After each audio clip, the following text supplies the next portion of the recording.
For those of us who were there at the Geneva Motor Show in Switzerland recently would vouch for the fact that there is a word besides Namo that is getting quite popular, and that is the word Tamo, Tata Motors.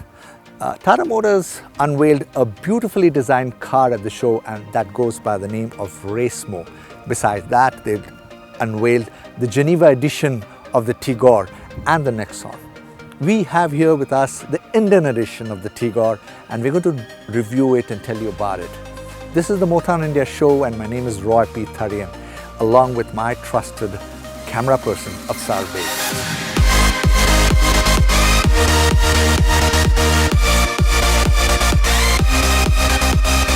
The new Tigor from Tata Motors is basically a notchback, a compact sedan which will go up against the likes of the Maruti Dzire, the Hyundai Accent, the Ford Figo Aspire and the Volkswagen Ameo. The Tigor has basically been derived from the Tiago hatchback, which was launched back in April 2016. In fact, Tata Motors showcased the Tigor to the public in the form of the Kite 5 at the 2016 Auto Expo. If you notice, the front of the car carries the design element from the Tiago. There are some subtle changes on the grille here, the honeycomb area, and of course there is a change in the headlamps too. The rest of the design continues as in the Tiago. This is the petrol variant, and it comes with 15-inch smart alloy wheels. And unfortunately, this doesn't carry on with the diesel. The diesel gets only 14-inch wheels. If you notice, it is behind the C-pillar that things have got very exciting and very stylish. The split tail lamps here, the chrome strip here, and not to miss are the LED lights, which are mounted quite high. And let's see how cavernous this boot is. This is around 420 liters of cargo space.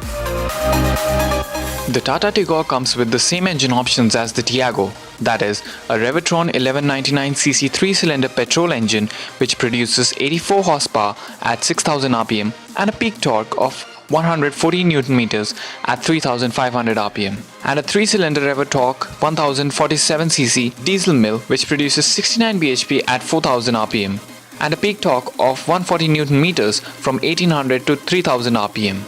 Both the engines are mated to a 5-speed manual transmission, but what it does not get from the Tiago is an automatic transmission. That will have to wait for some time. Even though the engines powering the Tigor are the same ones that powered the Tiago, delivering a similar amount of power and torque, it does not seem underpowered at all, despite the fact that Tigor is now 50 kgs heavier in its notchback avatar. Both engines come with Eco and City driving modes. Eco mode is for a more sedate driver, while the City mode, which is also the default mode, optimizes engine output for a peppy driving experience.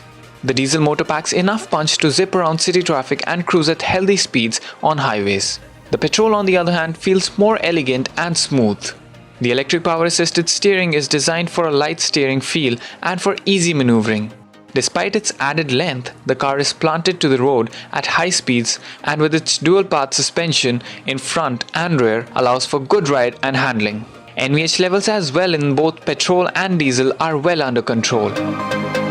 When it comes to safety, the Tigor has dual front airbags, an energy-absorbing body structure, an advanced anti-lock braking system with electronic brake force distribution, and corner stability control for improved braking efficiency. The moment you sit inside the cabin of the Tigor, you realize a lot of changes have been made. It's become more subtle, more chic, more plush. The colors have changed, more darker. That goes with the premium look. The finish, the feel, everything has improved to a great extent. Coming to the steering wheel, of course, this is a very Italian way of making things, very sporty. Coming to the seats, these two have changed a lot. They've become firmer, more supportive and more cushiony. So it's much more comfortable than the ones in the Tiago.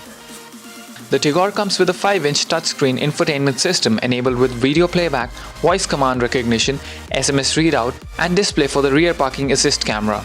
The steering wheel is tilt adjustable but not telescopic. It comes with controls to adjust volume and enable voice command. Even though the Tigor comes with the same Harman 8-speaker sound system, it's obvious that the acoustic experts have recalibrated the system to do justice to a larger cabin in this notchback.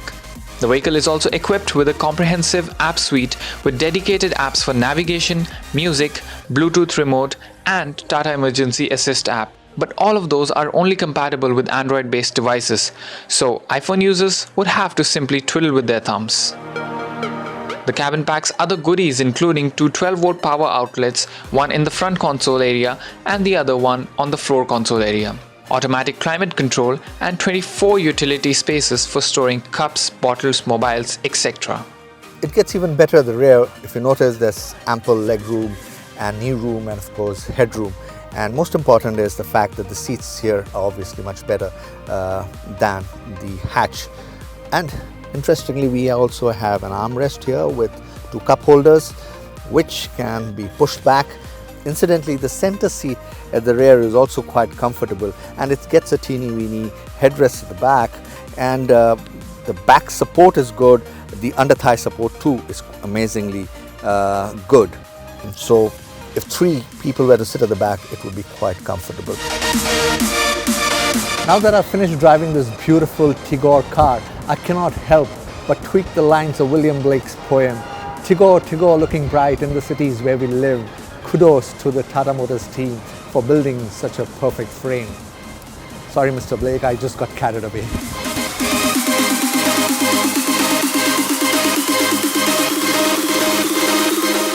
I hope you would have loved this episode of the Motown India show.